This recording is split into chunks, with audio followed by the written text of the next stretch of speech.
যখন কিয়ামতের ময়দান কায়েম হয়ে যাবে,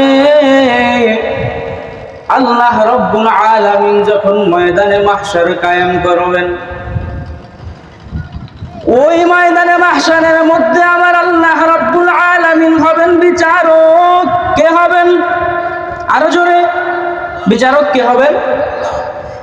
দুনিয়ার মধ্যে অনেক আদালত আছে, যেই আদালতের মধ্যে একজন বিচারক থাকে, আসামি থাকে, বাদী বিবাদী থাকে।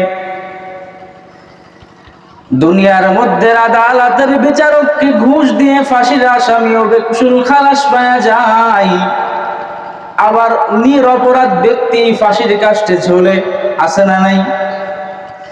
ময়দানে মাহশারের বিচারক হবেন কে? ওই ময়দানে মাহশারের বিচারক হবেন আমার আল্লাহ। ওই দিন এমন ভাব অবস্থার মধ্যে যখন কোন ছায়ার ব্যবস্থা থাকবে না, সূর্যটা থাকবে গুনাহগারের এক হাত অথবা 100 হাত মাথার উপরে, কোন ছায়ার ব্যবস্থা থাকবে না। মানুষ ওই দিন ছায়া তালাশ করতে থাকবে, কোথায় এক টুকরা ছায়া পাওয়া যায় সেইখানে গিয়ে আশ্রয় নেওয়ার জন্য ছোটাছুটি করতে থাকবে।